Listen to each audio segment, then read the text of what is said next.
Hello hello hello. तो आज हम देखने वाले हैं the crazy D writing of J Cole by Rohan Khariyappa, art of writing featuring J Cole. बिना किसी तरीके के शुरू करते हैं। भाई मेरे को जे कोल एज एन आर्टिस्ट उतना पसंद नहीं है, क्योंकि मेरे को बहुत ही ज़्यादा रैपिडी रैप, बहुत ही ज़्यादा कि देखो कई उसके कोटेबल्स हैं जो मेरे को बहुत हिट करते हैं। जैसे उसने अभी कुछ बोलता है, if I go 15 years back, मैंने रील्स पे देखा था, वो मेरे को बहुत बढ़िया लगा था। मेरे को ऑल माय लाइफ बढ़िया लगा था, और मतलब जिसमें भी वो फीचरिंग में आता है मेरे को बढ़िया लगता है। पर एक वीडियो बनाना जिसमें मैं उसकी तारीफ के पुल बांधूंगा, दैट्स क्रेजी। पर ये एक हिप हॉप चैनल है तो देख सकते हैं। J Cole is an absolute genius and इस वीडियो के एंड तक आप भी ये बात मानने लगोगे। अगर आप उनका नया गाना आई लव हर अगेन सुनोगे तो स्टार्टिंग में आपको एक स्टैंडर्ड लव ट्रैक की तरह सुनाई देगा, बट इन डीपर इंस्पेक्शन कुछ नई चीजें उभर के आती। Turns out the whole okay. Track is actually an allegory to his real love, that is hip hop. So basically पूरे गाने में whenever he's referring to she or her, he's actually talking about hip hop. For example ये I went to college in New York.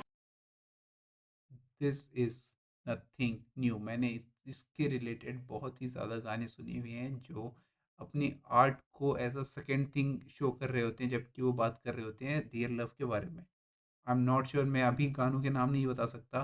पर अगर मेरे को तुम एक गूगल सर्च करने का मौका दे, तो मैं ऐसे करीब कम से कम 5 या 6 गाने तो ढूंढ के निकाल ही दूंगा जिसमें सेम चीज़ यूज़ हो रही है।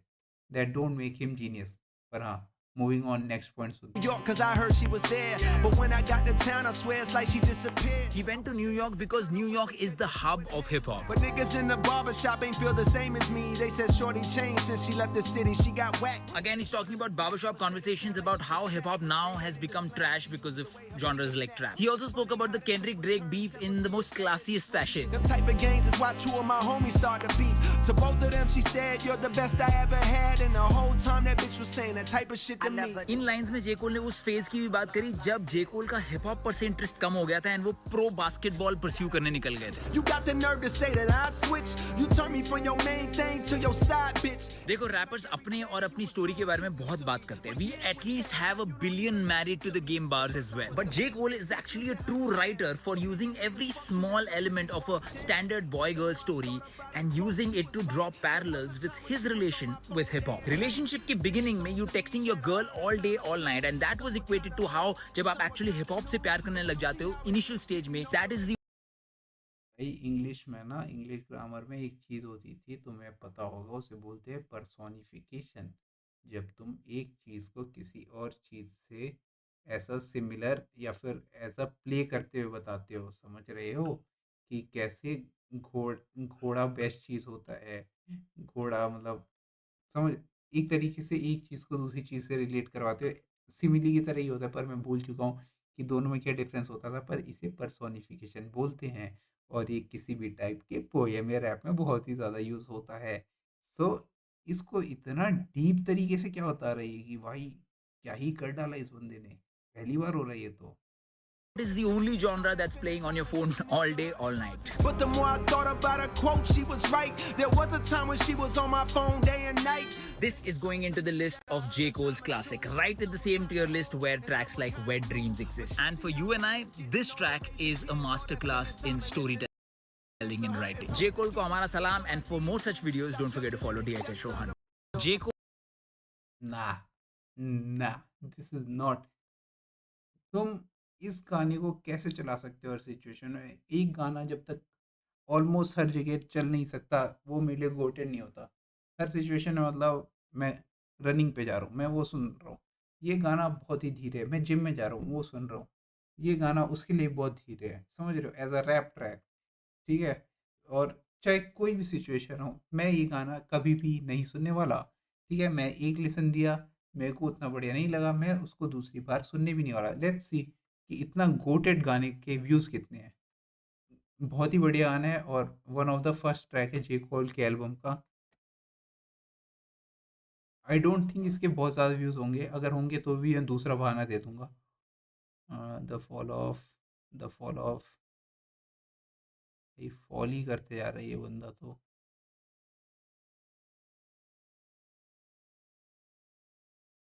पता है मैं क्यों बोल रहा हूँ कि this was not that good? क्योंकि कम से कम केंड्रिक की जो एल्बम थी, मेरे को वो भी उतनी बढ़िया नहीं लगी थी, पर कम से कम उसने मेरे को अपने साथ एंड तक एंड तक स्टिक करवा के रखा, पर इसमें मैं भाई बोर हो गया। 3.6 मिलियन व्यूज़, 644 के व्यूज़, 305 के व्यूज़, इससे पहले ही आई थी यार, एल्बम से पहले। फ्राइडे नहीं, midnight, 6.9 million views, okay, good amount of views, अच्छे व्यूज़ हैं। पर हाँ भाई, नॉट जे कोल लेवल। जे कोल की जिस लेवल पे लोग through out the world, India में एक बंदा बैठ के भाई जे कोल ने जो काम कर दिया ना आज तक, ऐसा तो किसी ने किया ही नहीं है। भाई ऐसे हज़ारों गाने हैं जिस पे पर्सोनिफिकेशन का यूज़ हुआ है, या फिर सिम्पली जो भी होता है, ये आई डोंट रिमेंबर ढंग से। मेरे को आके कोई यहाँ पे ग्रामर नाथ सी मत बनना कि ये होता है, मैं चुपचाप कमेंट डिलीट कर देता हूँ, ठीक है? It's not that good. कोई आके चुपचाप ये क्यों नहीं बोल सकता कि कम से कम ये आज भी बहुत ही अंकल टाइप के साउंड करने लग गए हैं। जो youngest rapper in the scene जिनको होना चाहिए, जो नेक्स्ट जनरेशन को इंस्पायर करने चाहिए। एमिनेम उस टाइम पे इतना पॉपुलर इसीलिए था, चाहे वो 30 या 32 साल में पॉपुलर होना चालू हुआ था शायद। प्रॉपर पॉपुलर पॉपुलर अभी शायद वो 50 साल का है, 18 साल पहले जब वो चढ़ना चालू हुआ था, जब उसे मेन स्ट्रीम ऑडियंस सुनने लगी थी, ठीक है? मेरे को याद नहीं है, मैं सर्च नहीं करने वाला कि कब उसकी मेन कंट्रोवर्सीज हो रही थी, ठीक है? उस टाइम पे बंदा क्या आके लड़ता था लोगों से, समझ रहे हो? एंटरटेनिंग बनाता था अपने गानों में, थोड़ा ग्रूवी बीट डालता था। दिस साउंड लाइक एक अंकल सुन रहे हैं किशोर कुमार के गाने एज अ रैप। कैसे बताऊं यार, आई डोंट हैव वर्ड्स कि ये गाना, ये एल्बम मेरे को कितना बेकार लगा है। इससे अच्छा मेरे को केंड्रिक का कौन सा एल्बम जिसमें वो अपनी पूरी स्टोरी सुनाता है कि आई मेट अ गर्ल, फिर मैं उससे मिलने गया, फिर गन शूटिंग हो गई। गुड किड मैड सिटी है शायद, मेरे को नाम याद नहीं आ रहा, मैं बहुत पहले सुनी थी। वो इससे बेटर है, ऑलमोस्ट केंड्रिक की हर एल्बम इससे बेटर है, और जेकोल की इससे पुरानी एल्बम्स इससे बेटर है। This is nothing to be proud of कि भाई जेकोल ने जो लेवल हासिल कर दिया ना, all this looks like a very big paid campaign. कुछ आर्टिस्ट होंगे जो बहुत ही ध्यान से उसको फॉलो करते होंगे, जैसे मैं मान सकता हूँ, जैसे रफ्तार ने एक स्टोरी शेयर की थी, मेरे को लगता है कि रफ्तार बहुत ही हार्ड कोर जेकोल फैन होगा। अगर तुम सोच रहे हो कि मैं इधर क्यों देखे जा रहा हूँ, कोई लिरिक्स है नहीं, मैंने यहाँ मैग्नेट चिपका रखे हैं दो, और मैं बार बार उसे निकाल रहा हूँ और वापस लगा रहा हूँ। हाँ, तो वही मेरे को लगता है कि रफ्तार बहुत ही बड़ा जेकोल फैन होगा, जिसकी वजह से वो आके बोल रहा है this album made me realize this this this this this. पर for a normal music audience तो सोचो, doesn't it sounds boring? Doesn't it sounds same repetitive thing? You are not experimenting anything, same old type of beats. That's all. That's all I want to say. Same मेरे को same चीज़ लगता है कृष्णा के साथ, पर कृष्णा की पूरी एल्बम में कम से कम मेरे को एक गाना मिल जाता है कि हाँ ठीक है, कम से कम इसने कुछ नया करने की कोशिश की है। देखो, पहले जब मैं स्कूल टाइम पे था, मेरे को बहुत बढ़िया लगता था कृष्णा की, क्योंकि मेरे को ऐसा लगता था कि मैं प्रिटेंड कर रहा था कि कृष्णा के गाने बहुत अच्छे हैं, और मैं तो इससे बढ़िया गाने सुनी ही नहीं है, ठीक है?